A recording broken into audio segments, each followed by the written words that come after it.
Hey guys, Wazwar here back again with another video. Before we get into the video, I recently changed up my audio settings and plugins, so I think the sound should be considerably better. When I listen to it, it is, but please let me know if you find it better or worse. Today's video is going to be different than most of my other style of videos. It's going to be considerably more lecture-y. I want to explore just how the Grand Exchange works, what common RuneScape jargon means in terms of the Grand Exchange, and how you can take advantage of it. Also, while I am primarily an RS3 creator, the principles of this video also apply to the old school Grand Exchange.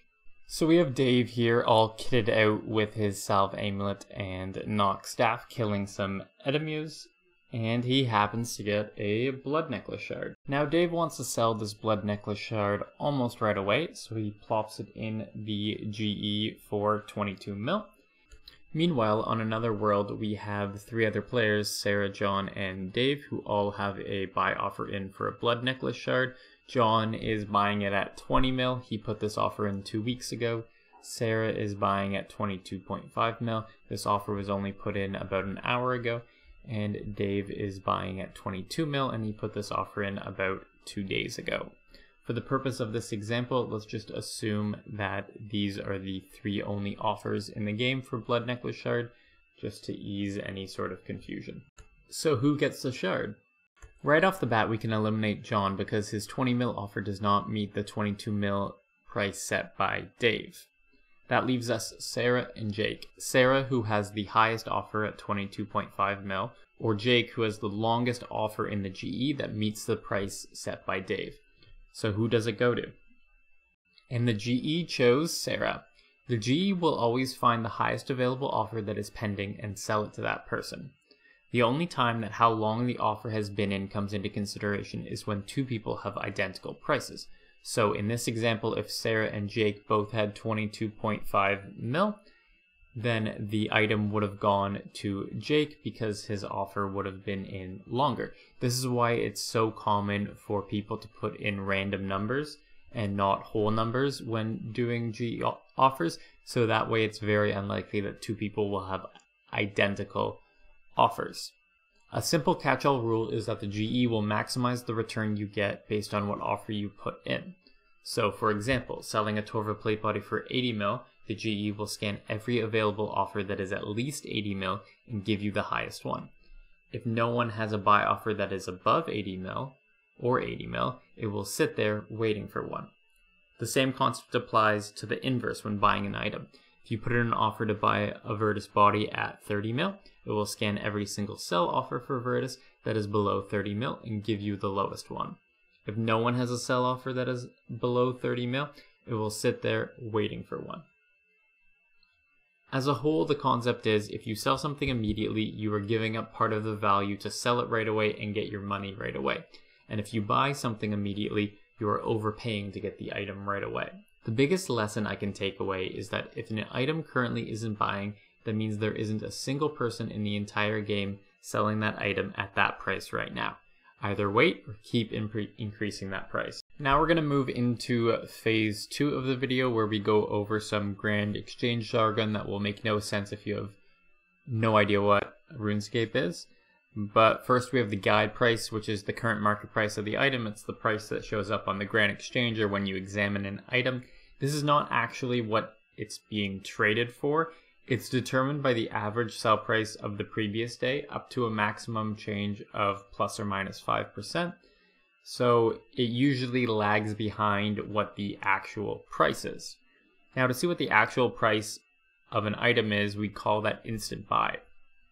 It's the current price to buy an item right away without having to wait, while instant sell is the current price to sell an item right away. And the difference between those two make up the margin, which determines how much money you can make flipping. Now, non-instant buy and non-instant sell are corollaries of instant sell and instant buy. They are just described from the other viewpoint. So if you insta-sell something, the person who bought that non-insta bought it. And if you insta-buy something, the person who sold it to you non-instant sold it, but they were the same price. Buy limit is the total amount of an item that you can buy in a 4-hour span. These exist to stop people from buying out the entire market of an item. Let's look at an actual in-game item to see where all the metrics are. So let's show what the instant buy, instant sell, margin, and buy limit is on an item using an in-game item as an example. Let's do green dragon leather because it's a relatively high traded item. So if you see here, as soon as you click on the buy item, you can see the buy limit is 10,000. Every item will show its buy limit in this little box here. Now to test the margins, I like to go up, buy one item, go to 3,500-ish, so that was like about 50% higher. And as you can see, it insta-bought at 23.73. Now you're gonna take this same item and minus it down. And it insta-sold at 23.02. So if you go to your sale history here, you can see the insta-buy price or non-insta-sell price and the insta-sell price or non-insta-buy price. And the difference between the two is 71. So that is the margin.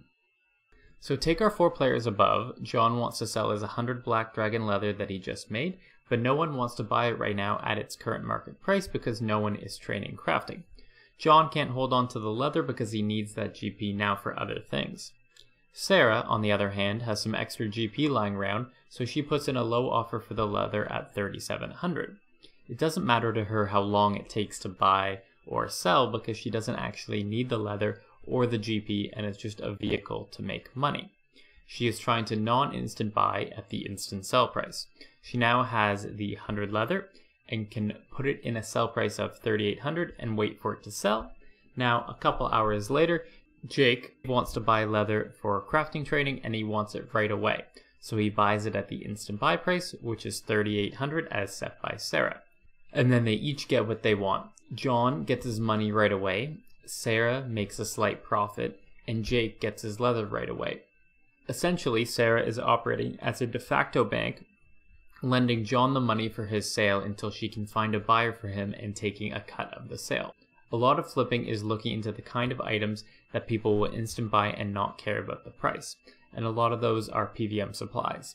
When you're duoing next and you run out of Shadow in the Hills, are you going to wait 15 minutes for that to buy, or are you going to pay 10 to 15k more and get it right away? You're probably just going to buy it right away. As a whole with flipping, you want to non-instant buy near the instant sell price, and you want to sell non-instantly near the instant buy price, and you can take that margin as your profit per. I hope you enjoyed today's video. It wasn't a super deep dive into flipping and how you can make money with that. Maybe I'll save that for a later video, but I just wanted to get the basics of how the GE operates and what you can do to maximize your potential with it.